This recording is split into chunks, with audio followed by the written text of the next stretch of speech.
Hello friends, फिर मैं आपके सामने एक नए टॉपिक के साथ। आप देखते हैं कोई भी मटेरियल बना हुआ है ना। कोई भी मटेरियल है तो वो किस चीज़ से बना हुआ है। वो छोटे छोटे ब्लॉक होते हैं, उनको हम एटम्स कहते हैं।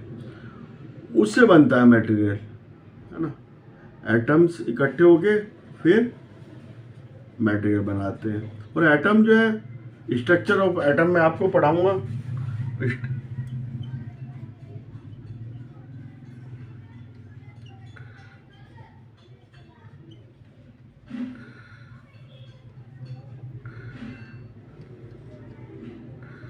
स्ट्रक्चर ऑफ एटम, ब्लॉक होते हैं उनको एटम कहते हैं, ठीक है। जो बिल्डिंग बनाने के लिए जैसे ईंटें होती है ना, ऐसी छोटी छोटी ब्रिक होती है, ब्रिक से हम बिल्डिंग बना देते हैं। ऐसे छोटे छोटे एटम मिलके जो है ना मैटर बनाते हैं, ठीक है। लॉन्ग टाइम तक हमें कुछ नहीं पता कि क्या है क्या नहीं, मैटर क्या होता है, मॉलिक्यूल्स क्या है। फिर उसके बाद डिस्कवरी हुई, पता चला। इसके बाद पता चला कि एटम जो है ये 3 उससे बना है, इलेक्ट्रॉन, प्रोटॉन, न्यूट्रॉन, ठीक है। Proton and neutron are present in small. ये तो देखो ये है, और ये प्रोटॉन और न्यूट्रॉन तो यहाँ पाए जाते हैं, इलेक्ट्रॉन बाहर पाए जाते हैं। कई सारी होती है।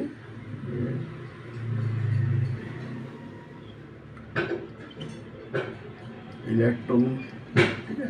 सेल्स होती है KMLN, बहुत सारी वो होती है, उसके अंदर वो पाया जाता है। न्यूक्लियस में प्रोटॉन और न्यूट्रॉन पाया जाता है। जो हाइड्रोजन है 1H1 से 1 इलेक्ट्रॉन और 1 प्रोटॉन, न्यूट्रॉन 0, ठीक है। न्यूट्रॉन नहीं होता इसके अंदर। आप देखिए, जैसे आप किसी प्लास्टिक की चीज़ को रब करते हैं, है ना, किसी कपड़े के ऊपर, तो आप देखते हैं कि उसमें चार्ज आ जाता है ना। जो चार्ज क्यों आता है, वो इसलिए आता है, चार्ज पार्टिकल होते हैं।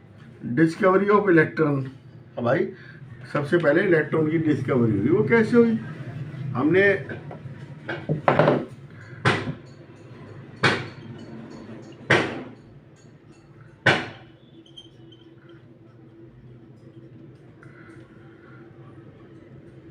जो J.J.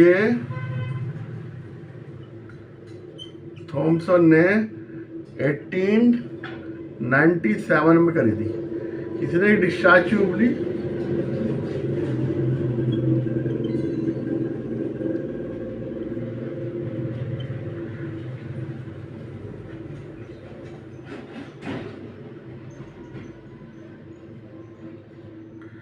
इसके अंदर लो प्रेशर गैस भर दी।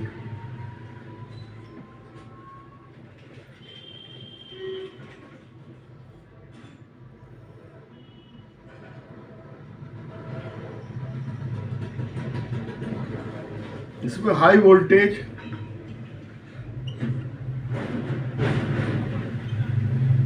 करंट भेजा इसमें, ठीक है। तो ये देखा गया कि जो ये कैथोड, समझ लो इसको कैथोड कहेंगे, यहाँ से एनायन चलते हैं, ठीक है, गैस में। तो जहाँ से एनायन चलते हैं उसको हम कहते हैं कैथोड।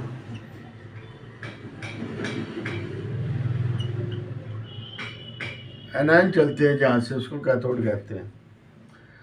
नेगेटिव चार्ज पार्टिकल्स हैं,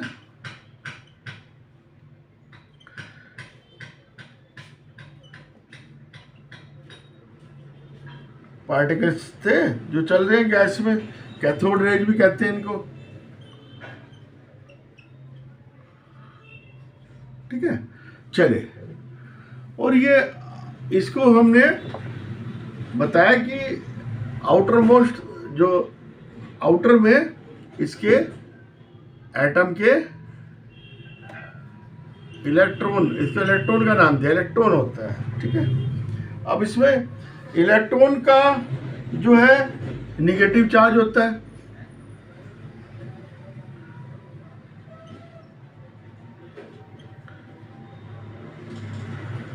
और एक इलेक्ट्रॉन पे कितना चार्ज होता है,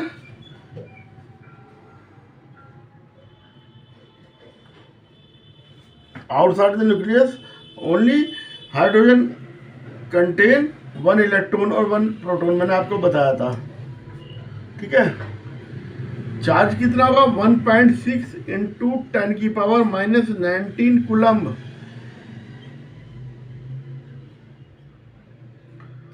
कूलम्ब होगा, ठीक है।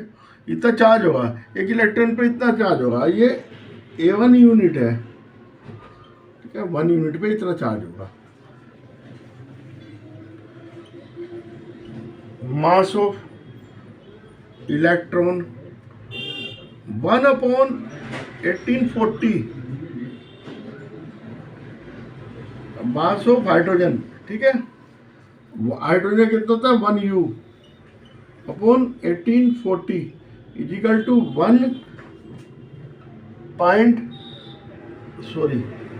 ये कितना आएगा 9 इंटू 10⁻⁻28 ग्राम। इतना कम है नेग्लिजिबल होता है, बस ये होता है कि 9 इंटू 10⁻⁻18, लेकिन चार्ज इसका हमें याद करना पड़ेगा, ठीक है। हो गया।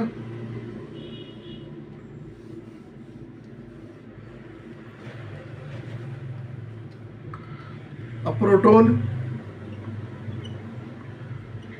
भाई पूरा का पूरा एटम न्यूट्रल होता है, जब निगेटिव चार्ज है तो पॉजिटिव भी होगा, ठीक है। तो गोल्डस्टीन ने निकाला है, ठीक है।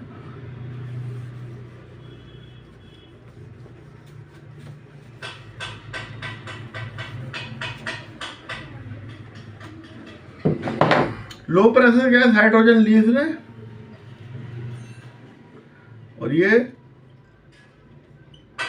हाई वोल्टेज करा डिस्चार्ज ट्यूब में। उसने देखा कि जब ये इलेक्ट्रॉन निकल गए, इलेक्ट्रॉन निकलने के बाद विपरीत उसके अपोजिट डायरेक्शन से, ये मान लो कैथोड है, तो इधर से है ना अपोजिट डायरेक्शन से बाद में पॉजिटिव पार्टिकल निकलते हैं, तो उसको एनोड कह दिया, ठीक है। और वो हाइड्रोजन लाइटर गैस है तो लाइटर निकलेंगे, अगर हैवी गैस तो हैवी निकलेंगे, है ना। जितने इलेक्ट्रॉन होंगे वो उतने ही होते हैं, ठीक है। तो उसको न्यूट्रल करके रखते हैं हम, ठीक है। आप ये देखिए कि जितना हैवी होगा उसका प्रोटॉन का वेट उतना ज्यादा होगा, जितना कम होगा उतना कम होगा। ये कहा है, ठीक है। लाइटर गैस है और लाइटर एटम है, positive particle obtain hydrogen are lightest, सबसे लाइटेस्ट स्मॉल चार्जेज होता है इसके ऊपर, हाइड्रोजन के ऊपर स्मॉल चार्जेज होता है, ठीक है। इसने कहा है प्रोटॉन जो है ना, ये positive charge particle found in the atom of all element, सब में पाया जाता है, ठीक है। Located in the with the nucleus, in nucleus में पाया जाता है। अच्छा, प्रोटॉन की मास क्या है प्रोटॉन का, इसको प्रोटॉन कहा गया जो पॉजिटिव चार्ज है ना। ये हाइड्रोजन के बराबर है, क्योंकि हाइड्रोजन में से जब इलेक्ट्रॉन निकल गया, एक इलेक्ट्रॉन निकल गया तो H+ ये बचा, तो इसका बराबर होगा इक्वल टू 1U होगा, ठीक है। इक्वल टू 1.6 इंटू 10⁻⁻24 ग्राम, ठीक है। और चार्ज कितना होगा, प्रोटॉन के ऊपर चार्ज कितना होगा, +1 यूनिट, है ना। और तो कितना होगा charge is equal to the opposite to the electron 1.6 into 10 की पावर -19 कूलम। ये पॉजिटिव चार्ज होगा, पॉजिटिव होगा, इलेक्ट्रॉन पे निगेटिव होता है इतना ही, ठीक है। तो इसे +1 भी कह सकते हैं। अब डिस्कवरी ऑफ न्यूट्रॉन। अब न्यूट्रॉन का क्या हुआ, चैडविक को लगा भाई जब ये दोनों चीजें हैं तो मान लो कार्बन है तो कार्बन के अंदर 6 प्रोटॉन है और 6 इलेक्ट्रॉन है, इसका तो वेट बहुत कम होता है, इसका ही होता है जो होता है। तो उसने कहा फिर तो कार्बन में जो है 6U होना चाहिए उसका एटॉमिक वेट, एटॉमिक मास इसका 6U होना चाहिए, लेकिन है 12U। तो इसका क्या मतलब है, इसका मतलब कि इसके साथ साथ कोई न्यूट्रल पार्टिकल भी है ना, जिसको हम न्यूट्रॉन भी कहते हैं। ये पाया जाता है न्यूक्लियस में, न्यूक्लियस में पाया जाएगा, जो वेट देता है ना। Carbon neutron plus proton equal to 6 + 6 equal to 12 unit होता है। तो जब ही आएगा जब ऐसा कोई पार्टिकल होगा, है ना। और मास ऑफ न्यूट्रॉन,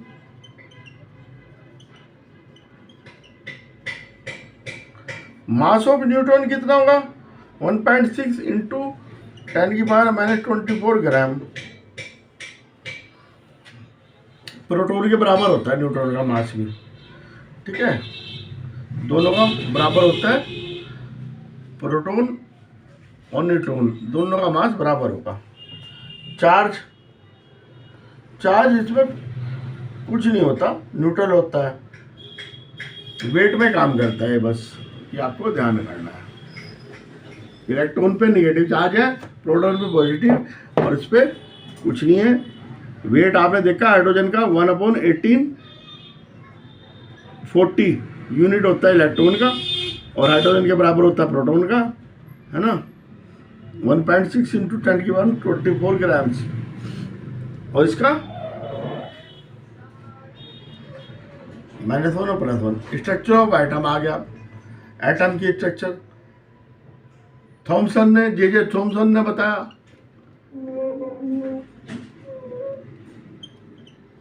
इसने कहा ये है जी,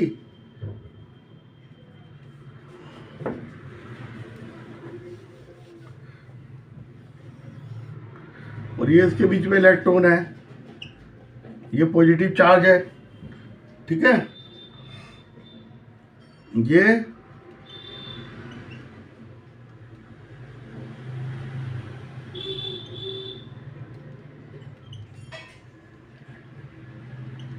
और ये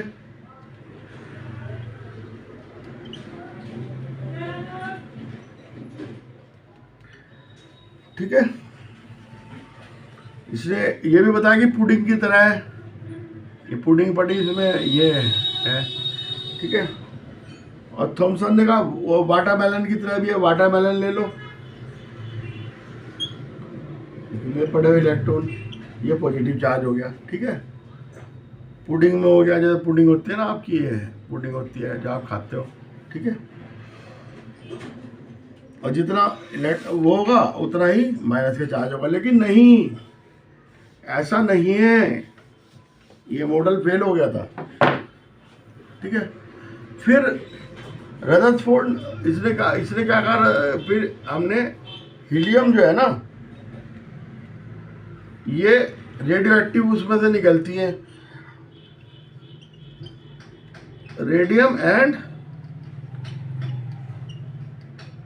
पोलोनियम में से, ठीक है। हमने के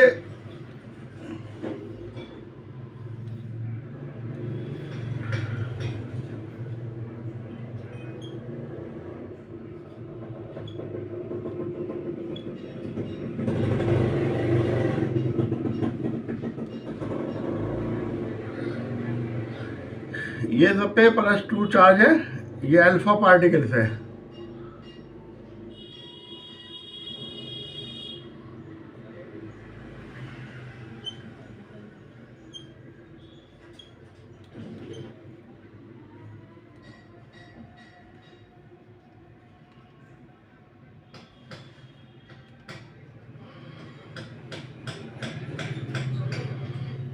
ठीक है, ये अल्फा पार्टिकल का बम्बारमेंट कराया, मोस्टली तो सीधे चले जाएंगे।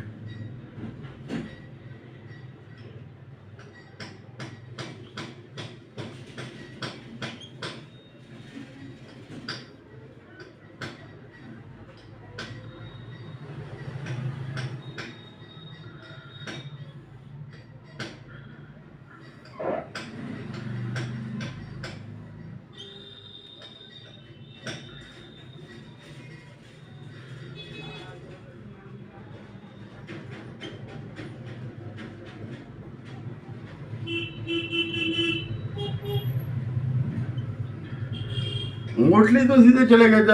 अल्फा चांदी की फॉइल पे अल्फा पार्टिकल का हमने बम्बारमेंट कराया तो हमने देखा ये जो है कुछ वापस आ जाते हैं, मोस्टली सीधे चले जाते हैं। इसका मतलब खाली गैप है जो वापस आ जाता है और उससे रिफ्लेक्ट हो जाता है, तो इसका मतलब बीच में कुछ ना कुछ पॉजिटिव चार्ज है। ठीक है, वैक्यूम में होता है ये process.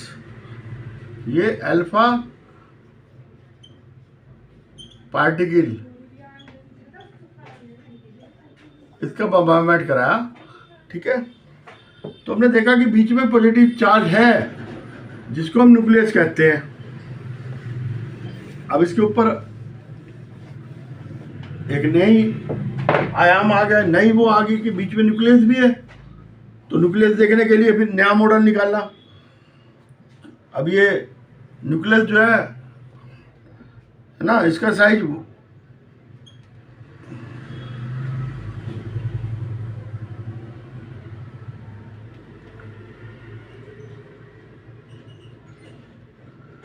Small then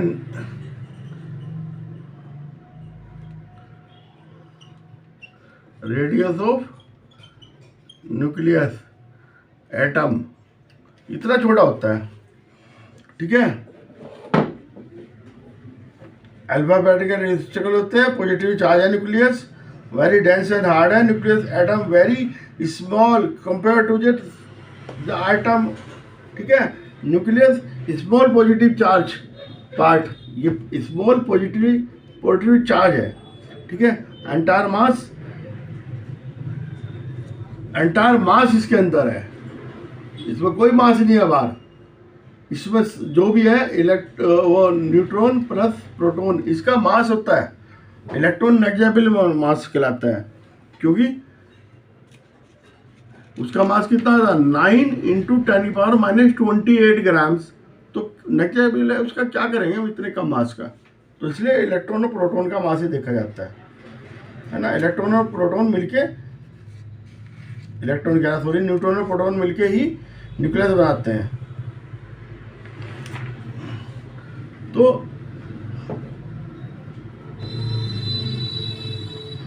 Rutherford model of atom, Rutherford ने कहा था जी ये है, और ये कि उसमें इलेक्ट्रॉन घूमते रहते हैं। ठीक है, हाइड्रोजन में चलो ठीक है, हीलियम में भी तो है घूमते रहेंगे, लेकिन इससे ऊपर में थोड़ी घूमेंगे। ऊपर में तो फिर वो है ना, निगेटिव चार्ज है अंदर, बाहर पॉजिटिव हो गया। चलो मान लिया 2 में से, इसके बाद थोड़ी होगा, हीलियम के बाद तो नहीं चलने वाला चक्कर, क्योंकि एटॉमिक नंबर बढ़ता जाएगा, एटॉमिक मास भी बढ़ता जाएगा। आगे 2 से आगे भी तो देखना है। फिर रदरफोर्ड ने बताया ये चक्कर लगाता रहता है भाई, एक दिन ये न्यूक्लियस में गिर जाएगा, फिर according to physics charge particle undergo accelerate motion then must radiated energy loss energy continuously. इसने कहा जी ये एनर्जी लॉस करता रहता है इलेक्ट्रॉन, और ये फिर एक दिन उसमें गिर जाएगा तो खत्म हो जाएगा सब, है ना। इसलिए स्टेबिलिटी नहीं बताई, इन्हें एनर्जी लॉस होती है जब इलेक्ट्रॉन घूमता है इसके चारों ओर। ठीक है, नील्स बोर आया। इसके बाद नील्स बोर ने कहा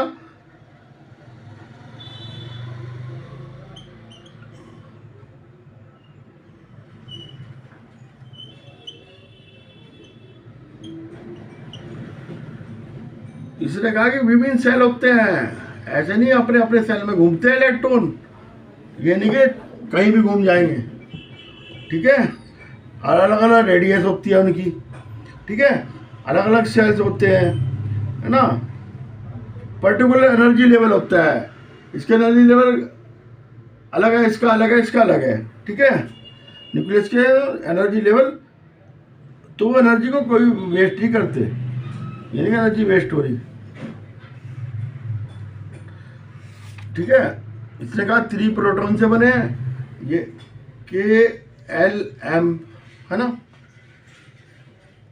एनर्जी लेवल 1 2 3 बढ़ता रहेगा। ये पॉजिटिव न्यूक्लियस है, ठीक है। इलेक्ट्रॉन सारे में घूम रहे हैं आपके, इलेक्ट्रॉन चारों तरफ चक्कर लगा रहे हैं, ठीक है। प्रोटॉन न्यूट्रॉन न्यूक्लियस में होता है। अच्छा, क्या है, मैंने मतलब फिक्स एनर्जी लेवल है, वहीं पे घूमते हैं electron. Limited number of electron when the energy level shell can hold, उतने ही इलेक्ट्रॉन होंगे जितना वो एक्सेप्ट कर सकती है, बाकी निकाल देते हैं सब। There is no change of energy of electron for longer period, ठीक है। तो लॉन्ग टाइम तक इसका कोई चेंज नहीं होता, कोई इसमें एनर्जी चेंज नहीं होता। बस आज के लिए इतना ही, और भाई आपको जैसा लगा मुझको बताइए, सब्सक्राइब कीजिएगा मेरे चैनल को, लाइक कीजिएगा। Good luck.